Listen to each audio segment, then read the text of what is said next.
ਸਤਿ ਸ਼੍ਰੀ ਅਕਾਲ, ਸਵਾਗਤ ਹੈ ਜੀ। ਜਗਬਾਣੀ ਦੇਖ ਰਹੇ ਹੋ ਤੁਸੀਂ। ਚਰਚਾ ਇੱਕ ਵਾਰ ਫੇਰ ਅੱਜ ਕਰਾਂਗੇ ਫਾਰਮ ਬਿਲਸ ਤੇ ਕਿਸਾਨੀ ਬਿੱਲਾਂ ਤੇ।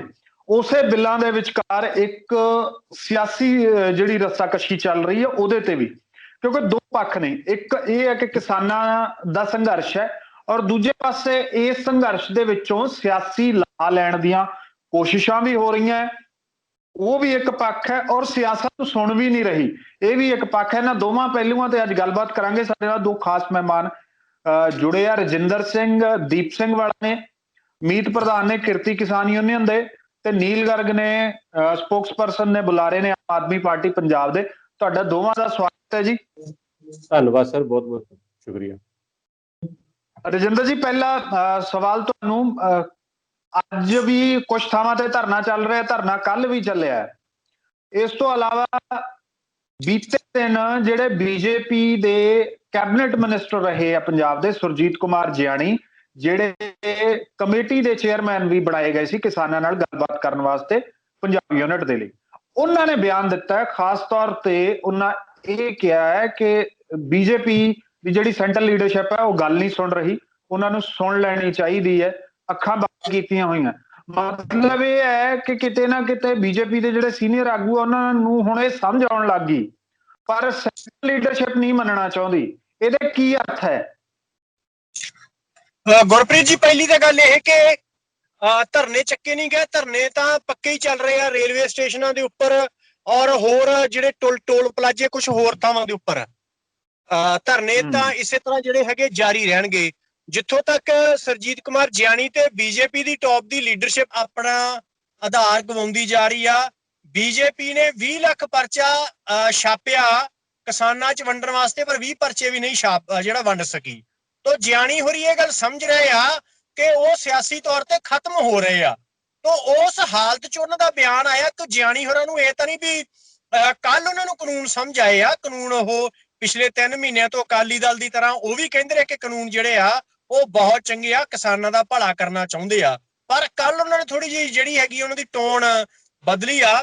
ਜਿੱਥੋਂ ਤੱਕ ਕੇਂਦਰੀ ਲੀਡਰਸ਼ਿਪ ਵਾਲਾ ਮਾਮਲਾ, ਅਸੀਂ ਇਹ ਮੰਨਦੇ ਹਾਂ ਕਿ ਲੜਾਈ ਜਿਹੜੀ ਆ ਸਿਰਫ ਕਾਨੂੰਨਾਂ ਦੀ ਨਹੀਂ ਰਹਿ ਗਈ, ਸਾਡੀ ਜਿਹੜੀ ਤਾਨਾਸ਼ਾਹੀ ਸਥਾਪਿਤ ਕਰਨ ਵਾਲੇ ਪਾਸੇ ਜਾ ਰਹੀ ਮੋਦੀ ਹਕੂਮਤ, ਉਹਦੇ ਖਿਲਾਫ ਆ। ਜਿਸ ਤਰ੍ਹਾਂ ਪੰਜਾਬ ਦੀ ਆਰਥਿਕ ਨਾਕਾਬੰਦੀ ਕਰਨ ਲੱਗੇ ਹੋਏ ਆ, ਪੰਜਾਬ ਦਾ ਦਿਹਾਤੀ ਵਿਕਾਸ ਫੰਡ ਰੋਕ ਲਿਆ, ਮਾਲ ਗੱਡੀਆਂ ਰੋਕ ਲੀਆਂ, ਪੰਜਾਬ ਦੇ ਮੁੱਖ ਮੰਤਰੀ ਨੂੰ ਰਾਸ਼ਟਰਪਤੀ ਮਿਲਣਾ ਨਹੀਂ ਚਾਹੁੰਦਾਗਾ, ਔਰ ਉੱਪਰੋਂ ਕਹਿ ਰਹੇ ਕਿ ਕਾਨੂੰਨ ਤਾਂ ਬਿਲਕੁਲ ਰੱਦ ਨਹੀਂ ਹੋਣਗੇ। ਸਮੁੱਚੇ ਪੰਜਾਬ ਦਾ ਸਾਡੇ ਨਾਲ ਆਮ ਆਦਮੀ ਪਾਰਟੀ ਦੇ ਬੁਲਾਰੇ ਬੈਠੇ। ਬੜੀ ਅਹਿਮ ਦਿਲਚਸਪ ਗੱਲ ਹੁਣ ਚਰਚਾ ਤੁਸੀਂ ਬੜੀ ਦਿਲਚਸਪ ਛੇੜੀ ਹੈ। ਤੁਸੀਂ ਕਿਹਾ ਕਿ ਮੁੱਖ ਮੰਤਰੀ ਨੂੰ ਮਿਲਣਾ ਨਹੀਂ ਚਾਹੁੰਦੇ ਰਾਸ਼ਟਰਪਤੀ, ਪਰ ਆਮ ਆਦਮੀ ਪਾਰਟੀ ਦੇ ਬੁਲਾਰੇ ਵੀ ਬੈਠੇ, ਉਹ ਕਹਿੰਦੇ ਉਹ ਤਾਂ ਡਰਾਮਾ ਹੀ ਹੋ ਰਿਹਾ, ਮੁੱਖ ਮੰਤਰੀ ਤਾਂ ਕਰ ਜਾ ਰਹੇ। ਨੀਲ ਗਰਗ, ਕੀ ਕਹਿਣਾ ਚਾਹੋਗੇ? ਦੇਖੋ, ਮੈਂ ਰਾਜਦੀਪ ਹੋਰਾਂ ਦੀ ਗੱਲ ਦੇ ਨਾਲ ਇਤਫਾਕ ਰੱਖਦਾ। ਜਿੱਥੋਂ ਤੱਕ ਬੀਜੇਪੀ ਦਾ ਸੰਬੰਧ ਹੈਗਾ, ਅੱਜ ਜਿਹੜੀ ਬੀਜੇਪੀ ਦੀ ਕੇਂਦਰੀ ਸਰਕਾਰ ਹੈਗੀ, ਉਹ ਇੱਕ ਹਿਟਲਰ ਦੀ ਤਰ੍ਹਾਂ ਉਹ ਕੰਮ ਕਰ ਰਹੀ ਹੈਗੀ ਹੈ। ਉਸ ਕਿਸਾਨ ਜਿਹੜੇ ਕਿ ਲਗਾਤਾਰ ਸੰਘਰਸ਼ ਦੇ ਰਾਹ ਦੇ ਉੱਤੇ ਹੈ, ਬੜਾ ਪੀਸਫੁਲ ਜਿਹੜਾ ਸੰਘਰਸ਼ ਪੂਰੇ ਪੰਜਾਬ ਦੇ ਵਿੱਚ ਚੱਲ ਰਿਹਾ ਹੈਗਾ। ਇਹ ਸਭ ਤੋਂ ਵੱਡੀ ਖਾਸੀਅਤ ਇਸ ਅੰਦੋਲਨ ਦੀ ਹੈਗੀ ਹੈ। ਔਰ ਇਸ ਅੰਦੋਲਨ ਨੂੰ ਸਿਰਫ ਇੱਕ ਕਿਸਾਨ ਹੀ ਨਹੀਂ, ਬਲਕਿ ਪੂਰੇ ਪੰਜਾਬੀਆਂ ਦਾ, ਚਾਹੇ ਉਹ ਵਪਾਰੀ ਹੈ, ਚਾਹੇ ਉਹ ਮੁਲਾਜ਼ਮ ਹੈ, ਚਾਹੇ ਉਹ ਨੌਜਵਾਨ ਹੈ, ਚਾਹੇ ਉਹ ਵਿਦਿਆਰਥੀ ਹੈ, ਚਾਹੇ ਸਾਡੀਆਂ ਭੈਣਾਂ ਨੇ ਜਾਂ ਔਰਤਾਂ ਨੇ, ਉਹਨਾਂ ਦਾ ਵੀ ਸਮਰਥਨ ਜਿਹੜਾ ਹੈ ਹਾਸਲ ਹੈਗਾ।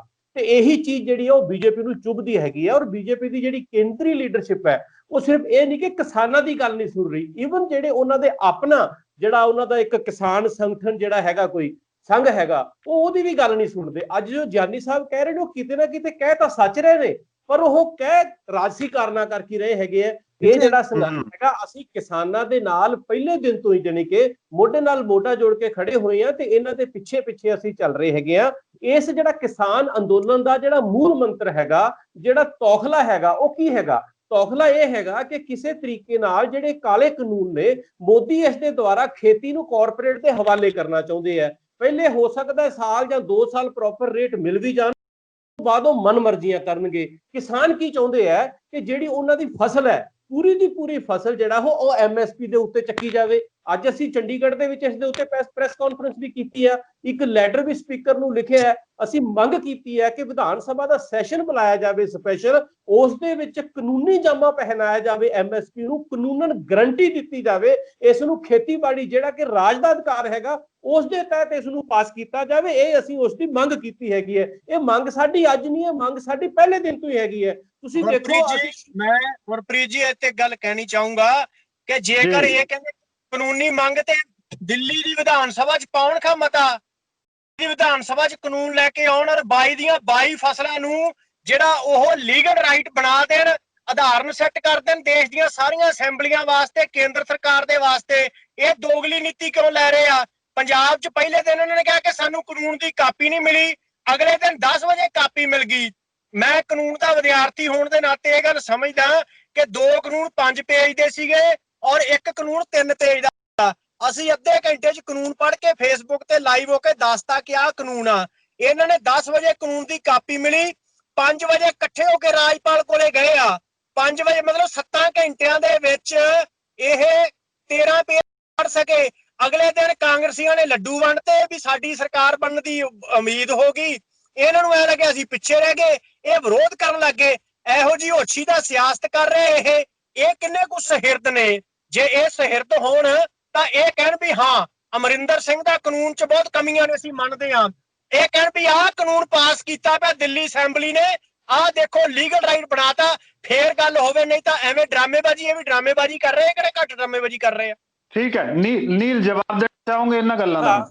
ਹਾਂ ਗੁਰਪ੍ਰੀਤ ਜੀ, ਮੈਂ ਬਿਲਕੁਲ ਜਵਾਬ ਦੇਵਾਂਗਾ ਇਸ ਚੀਜ਼ ਦਾ। ਜਿੱਥੋਂ ਤੱਕ ਦਿੱਲੀ ਦਾ ਸੰਬੰਧ ਹੈ ਔਰ ਪੰਜਾਬ ਦਾ ਸੰਬੰਧ ਹੈ, ਪੰਜਾਬ ਅਗਰੇਰੀਅਨ ਸਟੇਟ ਹੈ। ਦਿੱਲੀ ਦੇ ਅਗਰੇਰੀਅਨ ਸਟੇਟ ਨਾ ਹੋਣ ਦੇ ਬਾਵਜੂਦ ਪੂਰੇ ਕੰਟਰੀ ਦੀ ਇਕੱਲੀ ਐਸੀ ਸਟੇਟ ਹੈ ਜਿੱਥੇ ਕਿਸਾਨਾਂ ਨੂੰ ਉਹਦੀ ਫਸਲ ਦਾ MSP ਦੇ ਹਿਸਾਬ ਨਾਲ ਜਿਹੜਾ ਹੈਗਾ C2 ਦੇ ਹਿਸਾਬ ਨਾਲ ਜਿਹੜਾ ਹੈਗਾ ਮੁੱਲ ਦਿੱਤਾ ਜਾਂਦਾ ਹੈ। ਹੁਣ ਜਿੱਥੋਂ ਤੱਕ ਰਹੀ ਗੱਲ ਕਾਨੂੰਨਾਂ ਦੀ, ਅਸੀਂ ਵਿਧਾਨ ਸਭਾ ਦੇ ਵਿੱਚ ਜੇਕਰ ਤੁਸੀਂ ਪੂਰੀ ਕਾਰਵਾਈ ਦੇਖੋ ਕਿ ਔਨ ਰਿਕਾਰਡ ਹੁੰਦਾ ਹੈਗਾ। ਵਿਧਾਨ ਸਭਾ ਦੇ ਵਿੱਚ ਅਸੀਂ ਸਾਰੀ ਰਾਤ ਧਰਨਾ ਲਾਇਆ ਕਾਪੀਆਂ ਲੈਣ ਵਾਸਤੇ, ਖੈਰ ਨਹੀਂ ਮਿਲੀਆਂ। ਪਰ ਜਦੋਂ ਅਗਲੇ ਦਿਨ ਉਹਨਾਂ ਨੇ ਟੇਬਲ ਕੀਤਾ ਕਿ ਕੈਪਟਨ ਸਾਹਿਬ ਨੇ ਇਸ ਨੂੰ, ਸਾਡੇ ਜਿਹੜੇ MLA ਨੇ, ਸਾਡੇ 7-8 MLA ਉੱਥੇ ਬੋਲੇ, ਔਨ ਰਿਕਾਰਡ ਹੈ। ਇਹ ਨਹੀਂ ਕਿ ਜ਼ੁਬਾਨੀ ਕਲਾਮੀ ਗੱਲਾਂ ਨੇ।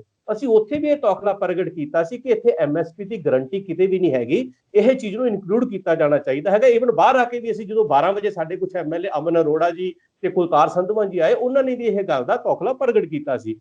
ਦੇਖੋ ਇਹ ਜਿਹੜਾ ਅੱਜ ਕਿਸਾਨ ਅੰਦੋਲਨ ਹੈ, ਜਿੱਦਾਂ ਮੇਰੇ ਵੀਰ ਨੇ ਵੀ ਕਿਸਾਨ ਯੂਨੀਅਨ ਦੇ ਵੀਰ ਨੇ ਇੱਕ ਗੱਲ ਆਖੀ, ਇਹ ਕਿਸਾਨ ਅੰਦੋਲਨ ਤਾਂ ਹੈਗਾ ਹੀ ਹੈਗਾ। ਇਹਦੇ ਨਾਲ ਜਿਹੜਾ ਹੈਗਾ ਕੇਂਦਰ ਦੇ ਵੱਧ ਅਧਿਕਾਰਾਂ ਦਾ ਜਾਂ ਕੇਂਦਰ ਦਾ ਰਾਜਾਂ ਦੇ ਵੱਧ ਅਧਿਕਾਰਾਂ ਦਾ ਜਾਂ ਰਾਜਾਂ ਦੇ ਅਧਿਕਾਰਾਂ ਦੇ ਵਿੱਚ ਕੇਂਦਰ ਦਾ ਜਿਹੜਾ ਦਖਲ ਹੈਗਾ, ਫੈਡਰਲਿਜ਼ਮ ਦਾ ਵੀ ਕਿਤੇ ਨਾ ਕਿਤੇ ਇਸ਼ੂ ਹੈਗਾ। ਅੱਜ ਵੀ ਜੋ ਅਸੀਂ ਡਿਮਾਂਡ ਕੀਤੀ ਹੈ ਬਿਲਕੁਲ ਸੀਰੀਅਸਲੀ ਕੀਤੀ ਹੈ, ਕਿਉਂਕਿ ਜੇ ਕਿਸਾਨਾਂ ਨੂੰ ਅੱਜ ਤੌਖਲਾ ਤਾਂ ਇਸੇ ਚੀਜ਼ ਦਾ ਹੀ ਹੈ ਨਾ, ਕਿਉਂਕਿ ਕਾਰਪੋਰੇਟ ਬਿੱਲਾਂ ਦੇ ਵਿੱਚ ਇਹੀ ਚੀਜ਼ ਹੈ ਨਾ ਕਿ ਕਾਰਪੋਰੇਟ ਦੇ ਹਵਾਲੇ ਕਰਨੀ ਹੈ ਖੇਤੀ, ਤੇ ਉਸ ਤੋਂ ਬਾਅਦ ਜਿਹੜਾ ਹੈਗਾ ਫਸਲਾਂ ਦਾ ਮੁੱਲ ਨਹੀਂ ਮਿਲਣਾ, ਜਿਸ ਤਰ੍ਹਾਂ ਕਿ ਹਿੰਦੁਸਤਾਨ ਦੇ ਬਾਕੀ ਸੂਬਿਆਂ ਦੇ ਵਿੱਚ ਹੋ ਰਿਹਾ, ਚਾਹੇ ਬਿਹਾਰ ਦੇ ਵਿੱਚ ਹੋ ਰਿਹਾ ਜਾਂ ਯੂਪੀ ਦੇ ਵਿੱਚ ਹੋ ਰਿਹਾ। ਜੇ ਪੰਜਾਬ ਦੇ ਵਿੱਚ ਵੀ MSP ਦੇ ਉੱਤੇ ਸਾਰੀਆਂ ਫਸਲਾਂ ਨਹੀਂ ਖਰੀਦੀਆਂ ਜਾਣਗੀਆਂ ਤਾਂ ਪੰਜਾਬ ਦਾ ਹਾਲਾਤ ਵੀ ਹੋਣ ਵਾਲਾ ਹੈਗਾ।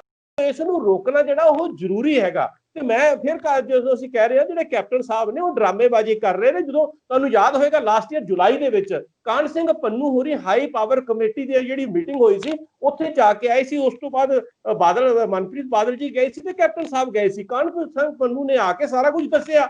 ਉਸ ਵਕਤ ਤੇ ਜਾਨੀ ਕਿ ਕੈਪਟਨ ਸਾਹਿਬ ਨੇ ਜਿਹੜਾ ਇਹ ਸਭ ਕੁਝ ਹੋ ਰਿਹਾ, ਜਿਹੜਾ ਅੰਦੋਲਨ ਅਸੀਂ ਅੱਜ ਕਰ ਰਹੇ ਹਾਂ ਅੰਦੋਲਨ ਉਦੋਂ ਵੀ ਹੋ ਸਕਦਾ ਸੀ ਤੇ ਉਸ ਟਾਈਮ ਨੈਚੁਰਲ ਹੋਇਆ ਹੋਗਾ। ਠੀਕ ਹੈ, ਉਹ ਤਾਂ ਭਾਸ਼ਣ ਦੇ ਲੱਗ ਗਿਆ ਤਾਂ ਗੱਲ ਨਹੀਂ ਹੋ ਸਕਣੀਗੀ। ਮੈਂ ਰਜਿੰਦਰ ਬੋਲੋ ਜੀ। ਜਿਹੜੇ ਖੇਤੀ ਬਿੱਲ ਨੇ ਇਹਨਾਂ ਦੀ ਪਿੱਛੇ ਜਿਹੜੀ 1991 ਦੇ ਜਿਹੜੀਆਂ ਨਿੱਜੀਕਰਨ ਦੀਆਂ ਨੀਤੀਆਂ ਆਈਆਂ ਨੇ, ਜਿਹੜੀਆਂ LPG ਦੀਆਂ ਪਾਲਿਸੀ ਸੀ, ਜਿੰਦੇ ਤਹਿਤ ਸਰਕਾਰ ਨੇ ਕਹਿਤਾ ਕਿ ਸਕੂਲ, ਕਾਲਜ, ਹਸਪਤਾਲ, ਰੇਲਵੇ, ਡਾਕਟਰ, ਖੇਤੀ ਸਭ ਕੁਝ ਕਾਰਪੋਰੇਟ ਦੇ ਹਵਾਲੇ ਕਰ ਲੈਣਾ, ਸਰਕਾਰ ਨੇ ਕੋਈ ਅਦਾਰਾ ਨਹੀਂ ਚਲਾਉਣਾਗਾ। ਹੁਣ ਉਸ ਨੀਤੀ ਦੇ ਸਾਰੀਆਂ ਪਾਰਟੀਆਂ ਇੱਕੋ ਜਿਹੀਆਂ ਨੇ, ਸਾਰੀਆਂ ਪਾਰਟੀਆਂ ਜ਼ਮੀਨ ਦੇਣ ਨੂੰ ਤਿਆਰ ਆ ਕੰਪਨੀਆਂ ਨੂੰ। ਮੈਂ ਉਹਦੀ ਇੱਕੋ ਮੋਟੀ ਉਦਾਹਰਨ ਦਿੰਦਾ, ਜਿਵੇਂ ਸਾਰਾ ਕੁਝ 1991 ਤੋਂ ਲੈ ਕੇ ਕੇਂਦਰ ਤੇ ਸੂਬਿਆਂ ਦੀਆਂ ਸਾਰੀਆਂ ਪਾਰਟੀਆਂ ਨੇ ਨਿੱਜੀਕਰਨ ਦੀਆਂ ਨੀਤੀਆਂ ਲਾਗੂ ਕੀਤੀਆਂ, ਭਾਵੇਂ ਉਹ ਦਿੱਲੀ ਦਾ ਕੇਜਰੀਵਾਲ ਆ, ਹਰਿਆਣੇ ਦਾ ਖੱਟੜ ਆ, ਪੰਜਾਬ ਦਾ ਕੈਪਟਨ ਆ, ਬਿਹਾਰ ਦਾ ਨਿਤੀਸ਼ ਆ। ਮੈਂ ਇੱਕ ਉਦਾਹਰਨ ਦੇਣੀ ਚਾਹੂੰਗਾ। ਹੁਣ ਟੋਲ ਪਲਾਜ਼ੇ ਲੱਗਦੇ ਆ, ਉਹ ਇਸ ਮੁਲਕ 'ਚ ਤੁਰਨ ਫਿਰਨ ਦੇ ਪੈਸੇ ਲੱਗ ਰਹੇ ਆ। ਇਸ ਤੋਂ ਵੱਧ ਲੁੱਟ ਕੀ ਹੋਊਗੀ? ਇਸ ਮੁਲਕ 'ਚ ਤੁਰਨ ਫਿਰਨ ਦੇ ਪੈਸੇ ਲੈਂਦੇ ਹੋ, ਇੱਧਰ ਜਾਣਾ 70 ਦੇ ਜੋ, ਇੱਧਰ ਜਾਣਾ 100 ਦੇ ਜੋ। ਕੀ ਕੇਜਰੀਵਾਲ ਨੇ ਟੋਲ ਪਲਾਜ਼ੇ ਫ੍ਰੀ ਕਰਤੇ? ਕੀ ਕੈਪਟਨ ਨੇ ਟੋਲ ਪਲਾਜ਼ੇ ਫ੍ਰੀ ਕਰਤੇ? ਕੀ ਖੱਟੜ ਨੇ ਕਰਤੇ? ਕਿੰਨੇ ਕੀਤੇ? ਪੰਜਾਬ 'ਚ ਲੋਕਾਂ ਨੇ ਕੀਤੇ ਆ। ਇਸ ਨੀਤੀ ਤੇ ਇੱਕੋ ਜਿਹਾ ਜਿਹੜੀਆਂ ਸਿਆਸੀ ਪਾਰਟੀਆਂ ਨੇ ਉਹਨਾਂ ਦੇ ਵੱਲੋਂ ਸੰਘਰਸ਼ ਦੇ ਵਿੱਚ ਆਉਣਾ ਤੁਹਾਨੂੰ ਠੀਕ ਲੱਗਦਾ ਜਾਂ ਨਹੀਂ? ਜਿਵੇਂ ਸਰਕਾਰ ਦੇ ਵੱਲੋਂ ਹੁਣ ਰਾਸ਼ਟਰਪਤੀ ਨੂੰ ਮਿਲਣ ਦਾ ਉਹ ਕਰਨਾ, ਤੁਸੀਂ ਸਮਝਦੇ ਹੋ ਵੀ ਉਹ ਇੱਕ ਸੁਹਿਰਦ ਕੋਸ਼ਿਸ਼ ਹੈਗੀ ਸੀ ਸਰਕਾਰ ਦੀ, ਜਾਂ ਉਹ ਵੀ ਜਿਹੜਾ ਅੰਦੋਲਨ ਹੈ ਉਹਦੇ ਚ ਵੋਟਾਂ ਜਿੰਨੀਆਂ ਚੂਸਣੀਆਂ ਹੁੰਦੀਆਂ, ਸੱਕ ਕਰਨੀਆਂ ਹੁੰਦੀਆਂ, ਉਹੀ ਕੋਸ਼ਿਸ਼ ਸਰਕਾਰ ਕਰ ਰਹੀ ਹੈ? ਦੇਖੋ, ਭਾਵੇਂ ਕਿ ਸਾਰੀਆਂ ਸਿਆਸੀ ਪਾਰਟੀਆਂ ਡਰਾਮੇਬਾਜ਼ੀ ਕਰ ਰਹੀਆਂ ਨੇ, ਕੈਪਟਨ ਅਮਰਿੰਦਰ ਨੇ ਦਿੱਲੀ 'ਚ ਜਾ ਕੇ ਧਰਨਾ ਲਾਇਆ, ਭਾਵੇਂ ਡਰਾਮੇਬਾਜ਼ੀ ਸੀ, ਪਰ ਇਹਨਾਂ ਤੋਂ ਮੁਕਾਬਲਤਨ ਘੱਟ ਛੋਟੀ ਡਰਾਮੇਬਾਜ਼ੀ ਸੀ ਉਹ। ਇਸ ਕਰਕੇ ਇਹਨਾਂ ਸਾਰਿਆਂ ਨੂੰ ਉਧਰ ਜਾਣਾ ਚਾਹੀਦਾ ਸੀਗਾ। ਇਹ ਇੱਥੇ ਇੱਕ ਦੂਜੇ ਨਾਲ ਸਾਰੀਆਂ ਸਿਆਸੀ ਪਾਰਟੀਆਂ, ਜਿਵੇਂ ਪੰਜਾਬ ਦੀਆਂ ਕਿਸਾਨ ਜਥੇਬੰਦੀਆਂ ਇਕੱਠੀਆਂ ਨੇ, ਇਹ ਸਿਆਸੀ ਪਾਰਟੀਆਂ ਸਾਰੀਆਂ ਇਕੱਠੀਆਂ ਹੋ ਜਾਣ। ਠੀਕ ਹੈ, ਹੁਣ ਇਹਦੇ ਤੇ ਜਵਾਬ ਲੈ ਲੈਣਾ ਮੈਂ ਨੀਲ ਹੋਰਾਂ ਦਾ। ਗੁਰਪ੍ਰੀਤ ਜੀ, ਮੈਂ ਇਹ ਵੀ ਇਸ ਦਾ ਵੀ ਜਵਾਬ ਦੇਣਾ। ਉਸ ਤੋਂ ਪਹਿਲਾਂ ਮੇਰੇ ਰਜਿੰਦਰ ਵੀਰ ਨੇ ਇੱਕ ਗੱਲ ਹੋਰ ਕੀਤੀ ਹੈ, ਸਕੂਲਾਂ ਕਾਲਜਾਂ ਦੀ ਤੇ ਹਸਪਤਾਲਾਂ ਦੀ, ਉਹਦਾ ਜਵਾਬ ਦੇਣਾ ਬਣਦਾ ਹੈ, ਕਿਉਂਕਿ ਜਦੋਂ ਇਹਨਾਂ ਨੇ ਉਂਗਲ ਉਠਾਈ ਹੈ ਉਹਦਾ ਜਵਾਬ ਦੇਣਾ ਤੇ ਪਬਲਿਕ ਦੇ ਵਿੱਚ ਜਾਣਾ ਚਾਹੀਦਾ ਹੈ। ਇਹ ਪੂਰੀ ਦੁਨੀਆ ਜਾਣਦੀ ਹੈ, ਜੇ ਇਹ ਆਪਣੀ ਸਰਕਾਰ ਪਿਛਲੇ 6 ਦਿਨਾਂ ਦੇ ਵਿੱਚ ਜੇਕਰ ਕਿਸੇ ਸਰਕਾਰ ਨੇ ਸਭ ਤੋਂ ਵੱਧ ਪਬਲਿਕ ਸੈਕਟਰ ਦੇ ਉੱਤੇ ਕੰਮ ਕੀਤਾ ਹੈਗਾ, ਖਾਸ ਕਰਕੇ ਸਕੂਲਾਂ ਦੇ ਉੱਤੇ ਤੇ ਹਸਪਤਾਲਾਂ ਦੇ ਉੱਤੇ, ਤਾਂ ਉਹ ਕੇਜਰੀਵਾਲ ਸਾਹਿਬ। ਵੀਰ ਗੱਲ ਕਰ ਵੀਰ ਜੀ, ਮੈਨੂੰ ਇੱਕ ਮਿੰਟ ਜਿੰਦਰ ਜੀ ਤੁਸੀਂ ਵੀਰ ਜੀ ਗੱਲ ਕਰ ਲਈ, ਮੈਨੂੰ ਗੱਲ ਕਰ ਲਈ, ਠੀਕ ਹੈ। ਸਭ ਤੋਂ ਵੱਧ ਕੋਈ ਪਬਲਿਕ ਸੈਕਟਰ ਦਾ ਸੁਧਾਰ ਕੀਤਾ ਹੈਗਾ ਔਰ ਉਸ ਦੇ ਵਿੱਚ ਇੰਪਰੂਵਮੈਂਟ, ਡਰਾਸਟਿਕ ਇੰਪਰੂਵਮੈਂਟ ਲੈ ਕੇ ਆਂਦੀ, ਤਾਂ ਉਹ ਕੇਜਰੀਵਾਲ ਹੈ।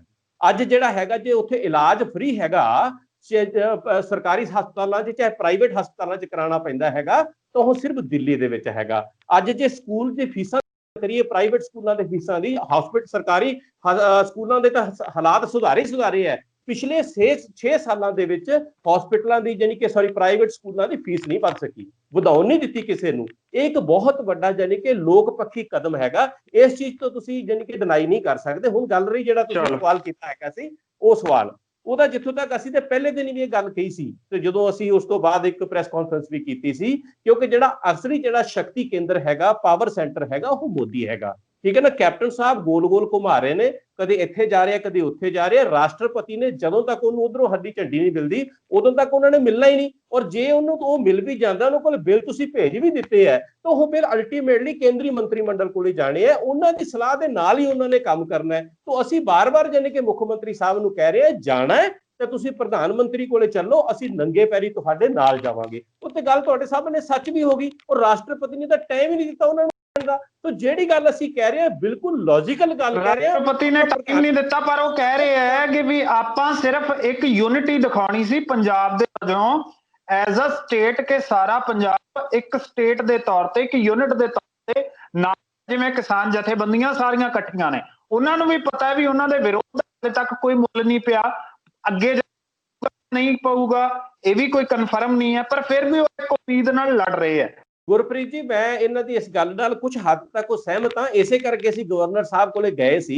ਮੈਂ ਫਿਰ ਕਹਿ ਰਿਹਾ, ਮੇਨ ਪ੍ਰਿੰਸੀਪਲ ਫਿਰ ਗਵਰਨਰ ਕੋਲੇ ਵੀ ਕੀ ਫਾਇਦਾ? ਨਹੀਂ, ਹੁਣ ਇੱਥੇ ਹੀ ਗੱਲ ਆ ਜਾਂਦੀ ਹੈ ਨਾ। ਮੈਂ ਕਹਿੰਦਾ ਫਿਰ ਗਵਰਨਰ ਕੋਲੇ ਕੀ ਫਾਇਦਾ ਹੈ? ਜੀ ਗੱਲ ਤੇ ਪੂਰੀ ਕਰ ਲੈਂਦੇ ਹੋ ਨਾ ਤੁਸੀਂ, ਸਵਾਲ ਜਿੰਨੇ ਕਰਨੇ ਕਰੋ, ਮੈਂ ਬੈਠਾ ਇਹਦੇ ਜਵਾਬ ਦੇਵਾਂਗਾ ਤੁਹਾਡੇ, ਠੀਕ ਹੈ ਨਾ।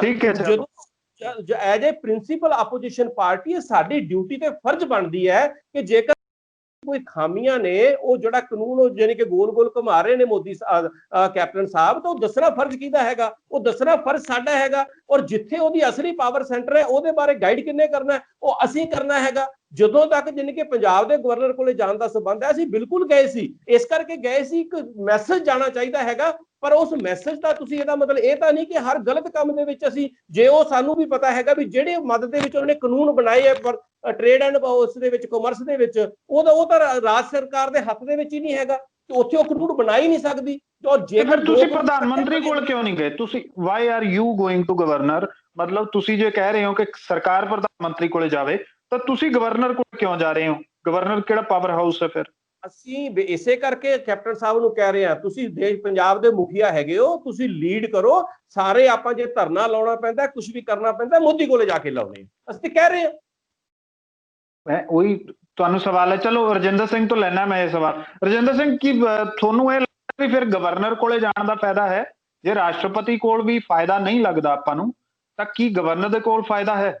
ਇਹ ਸਭ ਬਹਾਨੇਬਾਜ਼ੀ ਆ। ਨਰਿੰਦਰ ਮੋਦੀ ਕਿਹੜਾ ਕਾਨੂੰਨ ਰੱਦ ਕਰਨ ਨੂੰ ਤਿਆਰ ਬੈਠਾ? ਬਿਹਾਰ ਚੋਣਾਂ ਚ ਉਹਨੇ ਕਿਹਾ ਵੀ ਨਾ ਖੇਤੀ ਕਾਨੂੰਨ ਰੱਦ ਹੋਣੇ ਆ। ਉਹ ਤਾਂ ਬਿਲਕੁਲ ਸਪਸ਼ਟ ਕਹਿ ਰਿਹਾ। ਉਹਦਾ ਜਿਆਣੀ ਕਹਿ ਰਿਹਾ ਕਿ ਕੇਂਦਰ ਦੀ ਲੀਡਰਸ਼ਿਪ ਤੁਰਨ ਨੂੰ ਤਿਆਰ ਨਹੀਂ। ਉਹ ਤਾਂ ਇੱਕ ਫਾਸਿਸਟ ਡਿਕਟੇਟਰ ਬਣਨ ਵਾਲੇ ਪਾਸੇ ਵਧ ਲਿਆ। ਹਿਟਲਰ ਦੇ ਰਾਹ ਜਿਹੜਾ ਹੈਗਾ ਚੱਲ ਰਿਹਾ। ਮੈਂ ਤੇ ਗੱਲ ਕਹਿਣੀ ਚਾਹਣਾ ਕਿ ਰੌਲਾ ਕਿੱਥੇ? ਰੌਲਾ ਇਹ ਪਿਆ ਕਿ ਵਿਧਾਨ ਸਭਾ 'ਚ ਸਾਰੇ ਇਕੱਠੇ ਸੀ। ਜਦੋਂ ਇਹ ਚਲੇ ਗਏ ਵੀ ਗਵਰਨਰ ਕੋਲੇ ਹੁਣ ਕਾਨੂੰਨ ਚਲੇ ਗਏ, ਗਵਰਨਰ ਦੇ ਤੋਂ ਅੱਗੇ ਤਾਂ ਰਾਸ਼ਟਰਪਤੀ ਕੋਲੇ ਜਾਇਆ ਜਾਣਾ ਸੀ। ਜੇ ਤਕਨੀਕੀ ਪੱਖ ਦੀ ਗੱਲ ਕਰੀਏ ਤਾਂ ਗਵਰਨਰ ਤੋਂ ਬਾਅਦ ਤਾਂ ਪ੍ਰਧਾਨ ਮੰਤਰੀ। ਤਕਨੀਕੀ ਪਹਿਲੂ ਤਾਂ ਇਹ ਹੈਗਾ। ਅਸਲ 'ਚ ਇਹਦਾ ਸਿਆਸੀ ਐਂਗਲ ਕਿ ਕਾਂਗਰਸ ਪਾਰਟੀ ਨੇ ਇਹ ਬਿੱਲ ਲਿਆ ਕੇ ਅਗਲੇ ਦਿਨ ਵੰਡ ਤੇ ਪੰਜਾਬ 'ਚ ਲੱਡੂ ਉਹ ਦੇਖਣ ਲੱਗੇ ਇਹਨੂੰ 222 ਦੇ ਐਂਗਲ ਤੋਂ। ਆਮ ਆਦਮੀ ਪਾਰਟੀ ਨੂੰ ਲੱਗਾ ਵੀ 222 ਦੇ ਐਂਗਲ ਤੋਂ ਸਾਡੇ ਤੋਂ ਮਾਰ ਕੇ ਬਾਜੀ। ਅਕਾਲੀ ਦਲ ਨੂੰ ਵੀ ਇਹੀ ਲੱਗਾ। ਅਗਲੇ ਦਿਨ ਇਹਨਾਂ ਨੇ ਵੱਖਰਾ ਮਤਲਬ ਜਿਹੜਾ ਰੌਲਾ ਪਾਉਣਾ ਸ਼ੁਰੂ ਕਰਤਾ। ਅਸਲ 'ਚ ਰੌਲਾ 2022 ਦਾ ਕੋਈ ਪ੍ਰਧਾਨ ਮੰਤਰੀ, ਰਾਸ਼ਟਰਪਤੀ, ਰਾਜਪਾਲ ਵਾਲਾ ਮਸਲਾ ਨਹੀਂ ਹੈਗਾ, ਨਾ ਹੀ ਕਿਸਾਨੀ ਦੇ ਹਿੱਤ ਇਹਨਾਂ ਦੇ ਏਜੰਡੇ ਤੇ ਆ। ਰੌਲਾ 2022 ਦਾ ਮਤਲਬ ਲੱਡੂਆਂ ਦਾ। ਜੇ ਉਸ ਦਿਨ ਕਾਂਗਰਸ ਲੱਡੂ ਨਾ ਵੰਡਦੀ ਤਾਂ ਸ਼ਾਇਦ ਫਿਰ ਠੀਕ ਰਹਿੰਦਾ। ਮਤਲਬ ਨੀਲ ਗਰਗ ਭਾਜੀ, ਜੇ ਕਾਂਗਰਸ ਲੱਡੂ ਨਾ ਵੰਡਦੀ ਠੀਕ ਸੀ। ਦੇਖੋ, ਕਾਂਗਰਸ ਦਾ ਆਪਣਾ ਮਤ ਹੈਗਾ। ਲੱਡੂ, ਪਹਿਲੀ ਗੱਲ ਤਾਂ ਕੋਈ ਜਿੱਤ ਨਹੀਂ ਹੋਈ। ਲੱਡੂ ਤਾਂ ਆਪਾਂ ਹਮੇਸ਼ਾ ਜਸ਼ਨ ਦੇ ਮਨਾਏ ਜਾਂਦੇ ਆ, ਵੰਡੇ ਜਾਂਦੇ ਆ। ਔਰ ਤੁਸੀਂ ਦੇਖੋ, ਕਿਸਾਨ ਸਾਡਾ ਸੰਘਰਸ਼ ਕਰ ਰਿਹਾ ਹੈ, ਪੂਰਾ ਪੰਜਾਬ ਉੱਥੇ ਖੜਾ ਹੈਗਾ, ਸੜਕਾਂ ਤੇ ਹੈਗਾ, ਕਿ ਕਾਂਗਰਸ ਜੇ ਲੱਡੂ ਵੰਡ ਰਹੀ ਹੈ ਤਾਂ ਮੈਨੂੰ ਨਹੀਂ ਲੱਗਦਾ ਕੋਈ ਚੰਗੀ ਰਵਾਇਤ ਜਾਂ ਚੰਗੀ ਚੀਜ਼ ਹੈਗੀ ਹੈ। ਤੇ ਇਸ ਨੂੰ ਜ਼ਿਆਦਾ ਯਾਨੀ ਕਿ ਉਸ ਲੈਣਾ ਵੀ ਨਹੀਂ ਚਾਹੀਦਾ। ਮੁੱਦਾ ਤੇ ਇਹ ਹੈਗਾ ਕਿ ਕੀ ਜਿਹੜਾ ਹੈਗਾ, ਇਹ ਜਿਹੜਾ ਅੱਜ ਜਿਸ ਸਥਿਤੀ ਦੇ ਵਿੱਚੋਂ ਪੰਜਾਬ ਲੰਘ ਰਿਹਾ ਹੈ ਜਾਂ ਪੰਜਾਬ ਦਾ ਕਿਸਾਨ ਲੰਘ ਰਿਹਾ ਹੈਗਾ, ਉਸ ਸਥਿਤੀ ਦਾ ਹੱਲ ਕਿੱਥੇ ਹੈਗਾ, ਉਹ ਹੱਲ ਕਿਵੇਂ ਨਿਕਲੇਗਾ? ਠੀਕ ਹੈ ਨਾ। ਮਸਲਾ ਮੇਨ ਮੁੱਦਾ ਤੇ ਫਿਰ ਉੱਥੇ ਦੀ ਉੱਥੇ ਹੈਗਾ। ਜਦੋਂ ਅੱਜ ਅਸੀਂ ਤੁਹਾਨੂੰ ਦੱਸ ਰਹੇ ਹਾਂ ਕਿ ਇਹਦਾ ਹੱਲ ਜਦੋਂ ਤੱਕ ਤੁਸੀਂ ਮੋਦੀ ਨੂੰ ਮਜਬੂਰ ਨਹੀਂ ਕਰਦੇ ਆਪਾਂ ਸਾਰੇ ਪੰਜਾਬੀ ਇਕੱਠੇ ਹੋ ਕੇ, ਉਦੋਂ ਤੱਕ ਇਹਦਾ ਹੱਲ ਨਹੀਂ ਨਿਕਲਣਾ। ਅਸੀਂ ਬਾਰ-ਬਾਰ ਇਹ ਕਹਿ ਰਹੇ ਹੈਗੇ ਆ। ਜੇ ਉਹਦਾ ਹੱਲ ਨਹੀਂ ਨਿਕਲਦਾ, ਕਿਸਾਨ ਕੀ ਚਾਹੁੰਦਾ ਕਿ ਐਮਐਸਪੀ ਮਿਲੇ, ਚਾਹੇ ਉਹ ਮੋਦੀ ਦੇਵੇ। ਜੇ ਨਹੀਂ ਦਿੰਦਾ ਤਾਂ ਫਿਰ ਕਿਹਦਾ ਫਰਜ਼ ਹੈਗਾ? ਸੂਬਾ ਸਰਕਾਰ ਦਾ ਫਰਜ਼ ਹੈ ਨਾ, ਉਹ ਕਿਸਾਨਾਂ ਦੀ ਬਾਹ ਫੜੇ। ਤੇ ਅਸੀਂ ਇਸੇ ਚੀਜ਼ ਦੀ ਤੇ ਡਿਮਾਂਡ ਕਰ ਰਹੇ ਹਾਂ ਕਿ ਕਿਸਾਨ ਨੂੰ ਐਮਐਸਪੀ ਚਾਹੀਦੀ ਹੈ ਕਿ ਉਹ ਕੇਂਦਰ ਸਰਕਾਰ ਦੇ ਵਿੱਚ। ਕਈ ਵਾਰੀ ਇਹ ਨਹੀਂ ਹੁੰਦਾ ਭਾਜੀ ਕਿ ਤੁਸੀਂ ਇੱਕ ਸੰਕੇਤ ਜਿਹੜੇ ਹੁੰਦੇ ਉਹ ਦੇਣੇ ਬੜੇ ਜ਼ਰੂਰੀ ਹੁੰਦੇ ਆ ਡੈਮੋਕ੍ਰੇਸੀ ਦੇ ਵਿੱਚ ਨਾ। ਸਿੰਬਲਿਜ਼ਮ ਦਾ ਬੜਾ ਇੰਪੋਰਟੈਂਸ ਹੈਗੀ।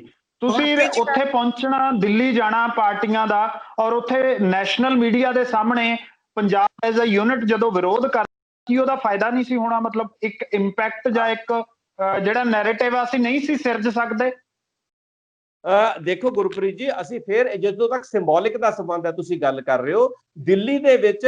ਜਦੋਂ ਸਾਨੂੰ ਕਿਸਾਨਾਂ ਨੇ ਆਖਿਆ ਕਿ ਦਿੱਲੀ ਜਾਓ, ਅਸੀਂ ਉੱਥੇ ਧਰਨਾ ਲਾਇਆ ਜਾ ਕੇ ਦਿੱਲੀ ਦੇ ਵਿੱਚ। ਸਾਡੇ ਸਾਰੇ ਐਮਐਲਏ ਗਏ, ਪਾਰਟੀ ਵਰਕਰ ਗਏ, ਈਵਨ ਜਾਨੀ ਕਿ ਸਾਡੇ ਜਿਹੜੇ ਅਲੱਗ-ਅਲੱਗ ਤੁਰ ਰਹੇ ਹੋ ਭਾਜੀ, ਸਾਰੇ ਅਲੱਗ-ਅਲੱਗ ਤੁਰ ਰਹੇ ਹੋ। ਮੈਂ ਕਿਹਾ ਗੁਰਪ੍ਰੀਤ ਜੀ, ਮੈਂ ਤੁਹਾਨੂੰ ਫੇਰ ਤੁਹਾਡੇ ਚੈਨਲ ਤੇ ਜਾਨੀ ਕਿ ਬੜੀ ਜ਼ਿੰਮੇਵਾਰੀ ਦੇ ਨਾਲ ਕਹਿ ਰਿਹਾ ਹੈਗਾ, ਤੁਸੀਂ ਵੀ ਸਾਰੇ ਜਾਣਦੇ ਹੋ, ਮੇਰਾ ਵੀਰ ਰਜਿੰਦਰ ਵੀ ਜਾਣਦਾ ਇਸ ਚੀਜ਼ ਦਾ। ਇਹਦਾ ਹੱਲ ਜਦੋਂ ਹੋਏਗਾ, ਜੇ ਇਹ ਮੌਜੂਦਾ ਸਰਕਾਰ ਦੀ ਗੱਲ ਕਰੀਏ ਤਾਂ ਉਹ ਮੋਦੀ ਕੋਲੇ ਹੀ ਹੈਗਾ। ਸਾਰੇ ਜਣੇ ਤੁਸੀਂ ਮੋਦੀ ਕੋਲੇ ਚੱਲੀਏ ਆਪਾਂ, ਤੇ ਬਿਲਕੁਲ ਨਾਲ ਆ, ਕੋਈ ਕਿੰਤੂ ਪਰੰਤੂ ਹੈ ਹੀ ਨਹੀਂ ਹੈ। ਹੁਣ ਜਿੱਥੇ ਉਹਦਾ ਹੱਲ ਹੈ ਨਹੀਂ, ਉੱਥੇ ਟੱਕਰਾਂ ਮਾਰਦੇ ਫਿਰ ਉਹਦਾ ਕੋਈ ਫਾਇਦਾ ਹੀ ਕੋਈ ਨਹੀਂ ਹੈਗਾ। ਚਲੋ ਰਜਿੰਦਰ ਸਿੰਘ। ਦੇਖੋ ਗੁਰਪ੍ਰੀਤ ਜੀ, ਮਾਮਲਾ ਇਹ ਹੈਗਾ ਕਿ ਇਹ ਕਾਨੂੰਨਾਂ ਨੂੰ ਰੱਦ ਕਰਾਉਣ ਦਾ ਮਾਮਲਾ, ਕੋਈ ਐਮਐਸਪੀ ਦਾ ਮਾਮਲਾ ਨਹੀਂਗਾ। ਅਸਲ ਦੇ ਵਿੱਚ ਗੱਲ ਕੀ ਆ ਕਿ ਜਦੋਂ ਨਾਗਰਿਕਤਾ ਸੋਧ ਕਾਨੂੰਨ ਆਇਆ, ਉਹਦੇ ਖਿਲਾਫ ਅਲੱਗ-ਅਲੱਗ ਅਸੈਂਬਲੀਆਂ ਨੇ ਮਤੇ ਪਾਏ, ਤਾਂ ਇਹਦਾ ਇੱਕ ਐਜੀਟੇਸ਼ਨ ਨੂੰ ਬਲ ਮਿਲੂਗਾ ਕਿ ਇੰਨੀਆਂ ਦੇਸ਼ ਦੀਆਂ ਅਸੈਂਬਲੀਆਂ ਜਿਹੜੀਆਂ ਨੇ ਉਹ ਇਸ ਕਾਨੂੰਨ ਦੇ ਖਿਲਾਫ ਆ। ਦਿੱਲੀ ਦੀ ਸਰਕਾਰ ਵੀ ਅਸੈਂਬਲੀ 'ਚ ਜਿਹੜਾ ਹੈਗਾ ਮਤਾ ਲੈ ਕੇ ਆਵੇ। ਅਸਲ ਗੱਲ ਮੋਦੀ ਦੇ ਕਾਨੂੰਨ ਰੱਦ ਕਰਨ ਦੇ ਨਾਲ ਆ। ਹੁਣ ਨਾਗਰਿਕਤਾ ਸੋਧ ਕਾਨੂੰਨ ਦੇ ਖਿਲਾਫ ਜਦੋਂ ਮਤੇ ਪਏ ਤਾਂ ਸੰਘਰਸ਼ ਰੁਕ ਥੋੜਾ ਗਿਆ। ਸੰਘਰਸ਼ ਰੁਕਿਆ ਨਹੀਂ ਹੈ। ਨਾ ਹੀ ਇਹਨਾਂ ਮਤਿਆਂ ਦੇ ਨਾਲ ਸੰਘਰਸ਼ ਰੁਕਣਾ ਤੇ ਨਾ ਹੀ ਇਹ ਮਸਲਾ ਹੱਲ ਹੋਣਾ। ਮਸਲਾ ਤਾਂ ਮੋਦੀ ਸਰਕਾਰ ਨੂੰ ਗੋਡਿਆਂ ਪਰਨੇ ਕਰਕੇ ਕਾਨੂੰਨ ਰੱਦ ਕਰਵਾ ਕੇ ਹੋਣਾ। ਪਰ ਇਹਨਾਂ ਸਾਰੀਆਂ ਗੱਲਾਂ ਦਾ ਇੱਕ ਸੰਘਰਸ਼ ਦੇ ਉੱਪਰ ਇੱਕ ਪੋਜ਼ਿਟਿਵ ਇੰਪੈਕਟ ਪੈਂਦਾ। ਮਤੇ ਪੈਂਦੇ ਆ, ਇਕੱਠੇ ਹੋ ਕੇ ਜਦੋਂ ਤੁਰਦੇ ਆ, ਇਹਦਾ ਮਤਲਬ ਇਹ ਇੰਨਾ ਹੀ ਆ। ਉਸ ਪਾਸੇ ਆਮ ਆਦਮੀ ਪਾਰਟੀ ਜਿਹੜੀ ਆ ਉਹ ਨਹੀਂ ਗਈ।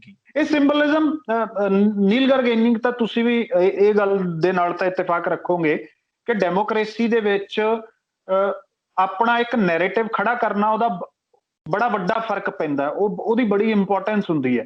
ਜੇ ਪੰਜਾਬ ਇਸ ਤਰ੍ਹਾਂ ਦਾ ਨੈਰੇਟਿਵ ਖੜਾ ਕਰਦਾ ਹੈ ਪੂਰੇ ਮੁਲਕ ਦੇ ਵਿੱਚ ਕਿ ਬਿੱਲ ਗਲਤ ਨੇ, ਤਾਂ ਉਹ ਸਾਡੀ ਜਿੱਤ ਹੋਊਗੀ ਕਿਸੇ ਨਾ ਕਿਸੇ ਤਰੀਕੇ। ਤਾਂ ਕਿ ਦਿੱਲੀ ਇਸ ਮਾਮਲੇ 'ਚ ਸਾਡੀ ਮਦਦ ਨਹੀਂ ਕਰ ਸਕਦੀ ਆਮ ਆਦਮੀ ਪਾਰਟੀ? ਤਿੰਨ ਵਿਧਾਨ ਸਭਾਵਾਂ ਨੇ ਇਹ ਕਰਤਾ। ਦੇਖੋ ਕੱਲ ਤੁਹਾਨੂੰ ਤੁਹਾਡੀ ਨੌਲੇਜ ਹੋਏਗਾ, ਕੱਲ ਸਾਡੀ ਪੰਜਾਬ ਦੀ ਜਿਹੜੀ ਲੀਡਰਸ਼ਿਪ ਸੀ ਉਹ ਜੋ ਦਿੱਲੀ ਦੇ ਮੁੱਖ ਮੰਤਰੀ ਵੀ ਹੈ ਉਹਨਾਂ ਨੂੰ ਮਿਲੇ ਸੀ। ਅੱਜ ਸਾਰੇ ਅਖਬਾਰਾਂ 'ਚ ਉਹਨਾਂ ਦਾ ਬਿਆਨ ਵੀ ਛਪਿਆ ਹੈਗਾ। ਉਹਨਾਂ ਨੇ ਜਿੱਥੇ ਪੰਜਾਬ ਯੂਨਿਟ ਨੂੰ ਇਹ ਆਖਿਆ ਹੈਗਾ ਕਿ ਕਿਸਾਨਾਂ ਦੇ ਨਾਲ ਖੜਿਓ, MSP ਦੇ ਉੱਤੇ ਹਰ ਹੱਦ ਤੱਕ ਸੰਘਰਸ਼ ਕਰੋ, ਉਹਦੇ ਨਾਲ ਨਾਲ ਨੈਚੁਰਲੀ ਪੰਜਾਬ ਦੀ ਯੂਨਿਟ ਉਹਨਾਂ ਨਾਲ ਇਹ ਮੁੱਦਾ ਵੀ ਡਿਸਕਸ ਕੀਤਾ ਹੈਗਾ।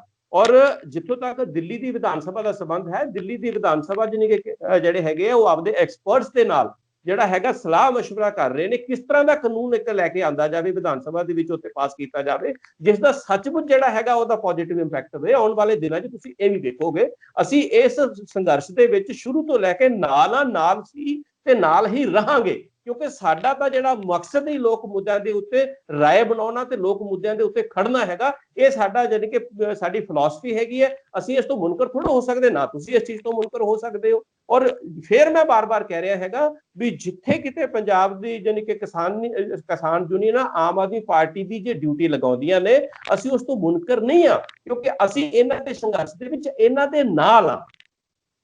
ਠੀਕ ਹੈ ਰਜਿੰਦਰ ਸਿੰਘ, ਚਲੋ ਤਾਂ ਇੱਕ ਚੰਗੀ ਖਬਰ ਹੈ ਹੁਣ ਕਿ ਨੀਲ ਗਰਗੇ ਕਹਿ ਰਹੇ ਹੈ ਕਿ ਗੱਲ ਹੋਈ ਹੈ ਤੇ ਬੜੀ ਜਲਦੀ ਦਿੱਲੀ ਵਿਧਾਨ ਸਭਾ ਇਦਾਂ ਦਾ ਕੋਈ ਕਾਨੂੰਨ ਲਿਆ ਸਕਦੀ ਹੈ ਔਰ ਜਿਹੜੇ ਸੈਂਟਰ ਵਾਲੇ ਉਹਨਾਂ ਨੂੰ ਵੀ ਨੇਗੇਟ ਕਰ ਸਕਦੀ ਹੈ। ਛੋਟੀ ਜੀ ਗੱਲ ਕਹਿਣੀ ਚਾਹੁੰਦਾ ਸੀ ਸਿਰਫ 10 ਸੈਕਿੰਡ ਦੇ ਵਿੱਚ ਕਿ ਗਰਗ ਸਾਹਿਬ ਨੂੰ ਬੇਨਤੀ ਆ ਕਿ ਇਹ ਹੁਣ ਜਦੋਂ ਕਾਨੂੰਨ ਲਿਆਉਣਾ ਹੀ ਇਹਨਾਂ ਦੀ ਸਰਕਾਰ ਨੇ ਦਿੱਲੀ ਦੇ ਵਿੱਚ, ਤੇ ਇਹੋ ਜਿਹਾ ਕਾਨੂੰਨ ਲਿਆਉਣ ਕੇ ਵੰਝ ਕੱਢ ਦੇਣ ਮੋਦੀ ਦੇ ਸਾਹਮਣੇ। ਇੱਕ ਪ੍ਰਭਾਵ ਜਿਵੇਂ ਕੈਪਟਨ ਅਮਰਿੰਦਰ ਨੇ ਲਿਆਂਦਾ ਕਾਨੂੰਨ ਤੇ ਅਲੱਗ-ਅਲੱਗ ਅਸੈਂਬਲੀਆਂ ਚ ਆ ਰਿਹਾ, ਇੱਕ ਲੀਗਲ ਰਾਈਟ ਬਣਾ ਦੇਣ MSP ਨੂੰ ਤੇ ਖਰੀਦ ਦੀ ਗਾਰੰਟੀ ਕਰ ਦੇਣ, ਭਾਵੇਂ ਉੱਥੇ ਖੇਤੀਬਾੜੀ ਦਾ ਰਕਬਾ ਥੋੜਾ ਹੀ ਆ ਦਿੱਲੀ ਦੇ ਵਿੱਚ, ਪਰ ਇਹਦਾ ਇੱਕ ਇੰਪੈਕਟ ਜਾਊਗਾ ਕਿ ਫਸਟ ਟਾਈਮ ਇੰਡੀਆ ਦੇ ਵਿੱਚ ਹੋਊਗਾ ਕਿ MSP ਨੂੰ ਲੀਗਲ ਰਾਈਟ ਕਿਸੇ ਸਰਕਾਰ ਨੇ ਬਣਾ ਦੇਣੇ। ਇਹ ਇੱਕ ਨਵਾਂ, ਇਹਦਾ ਵੀ ਇੱਕ ਚੰਗਾ ਇੰਪੈਕਟ ਜਾਊਗਾ। ਮਤਲਬ ਇੰਪੈਕਟ ਵੀ ਚੰਗਾ ਜਾਊਗਾ। ਕਿਤੇ ਨਾ ਕਿਤੇ ਇਹਨਾਂ ਦਾ ਕਾਨੂੰਨ ਫਿਰ ਪੰਜਾਬ ਸਰਕਾਰ ਦੇ ਲਈ ਵੀ ਮੁਸ਼ਕਲ ਖੜੀ ਕਰੂਗਾ, ਉਹਨਾਂ ਨੂੰ ਵੀ ਮਜਬੂਰ ਕਰੂਗਾ ਵੀ ਵੱਡਾ ਔਰ ਪ੍ਰਭਾਵੀ ਕਦਮ ਚੁੱਕੋ। ਫਿਰ ਕੋਈ ਪੰਜਾਬ ਸਰਕਾਰ ਨੂੰ ਵੀ ਕਵਾਂਗੇ ਕਿ ਕਾਨੂੰਨ ਚ ਅਮੈਂਡਮੈਂਟ ਕਰੋ, ਲਿਆਓ। ਇਹ ਗੱਲ ਤੁਰੇ ਤਾਂ ਸਹੀ ਨਾ ਕਿਸੇ ਪਾਸੇ, ਜਿਹੜੀ ਤੁਸੀਂ ਨੈਰੇਟਿਵ ਦੀ ਗੱਲ ਦੇਖੋ ਜਦੋਂ ਗੱਲ ਕਰਦੇ ਆ ਵਿੱਚੋਂ ਕੁਛ ਨਾ ਕੁਛ ਵਧੀਆ ਨਿਕਲਦਾ। ਰਜਿੰਦਰ ਜੀ ਦਾ ਬਹੁਤ ਵਧੀਆ ਸੁਝਾਅ ਹੈਗਾ ਤੇ ਮੈਂ ਤੁਹਾਡੇ ਚੈਨਲ ਦੇ ਮਾਰਫਤ ਔਨ 에ਅਰ ਰਿਸਪੌਂਸਿਬਿਲਟੀ ਦੇ ਨਾਲ ਮੈਂ ਇਹਨਾਂ ਨੂੰ ਇੱਕ ਭਰੋਸਾ ਦਿਵਾਉਣਾ ਕਿ ਤੁਹਾਡਾ ਇਹ ਜਿਹੜਾ ਹੈਗਾ ਇੱਕ ਸੁਨੇਹਾ ਹੈਗਾ ਜਾਂ ਇੱਕ ਸੁਝਾਅ ਹੈਗਾ, ਇਹ ਬਿਲਕੁਲ ਅਸੀਂ ਆਪਦੀ ਕੇਂਦਰ ਦੀ ਲੀਡਰਸ਼ਿਪ ਕੋਲੇ ਜਾਨੀ ਕਿ ਰੱਖ ਕੇ ਔਰ ਪੂਰਾ ਕੋਸ਼ਿਸ਼ ਕਰਾਂਗੇ ਕਿ ਇਸ ਤਰ੍ਹਾਂ ਦਾ ਕਾਨੂੰਨ ਜਿਹੜਾ ਹੈਗਾ ਦਿੱਲੀ ਦੀ ਵਿਧਾਨ ਸਭਾ 'ਚ ਲਿਆਂਦਾ ਜਾਏ। ਚਲੋ ਬਹੁਤ ਸ਼ੁਕਰੀਆ ਜੀ ਤੁਹਾਡਾ ਦੋਵਾਂ ਦਾ ਜਗਬਾਣੀ ਤੇ ਆਉਣ ਦੇ ਲਈ ਔਰ ਇਸ ਚੰਗੀ ਔਰ ਸੁਹਿਰਦ ਚਰਚਾ ਦੇ ਵਿੱਚ ਜੁੜਨ ਦੇ ਲਈ। ਚਲੋ ਇੱਕ ਗੱਲ ਤੁਰੀ ਹੈ ਕਿ ਦਿੱਲੀ ਵਿਧਾਨ ਸਭਾ ਇਦਾਂ ਦਾ ਕੋਈ ਕਾਨੂੰਨ ਲੈ ਕੇ ਆਵੇ, ਖੁਸ਼ਾਮਦੀਦ ਹੈ ਜੇ ਕੋਈ ਇਦਾਂ ਦਾ ਕਾਨੂੰਨ ਕਿਸਾਨਾਂ ਦੇ ਲਈ ਗੱਲ ਤੁਰਦੀ ਹੈ, ਫਿਰ ਉਹਨਾਂ ਕੁ ਪ੍ਰੈਸ਼ਰ ਪੰਜਾਬ ਸਰਕਾਰ ਤੇ ਵੀ ਬਣੂਗਾ।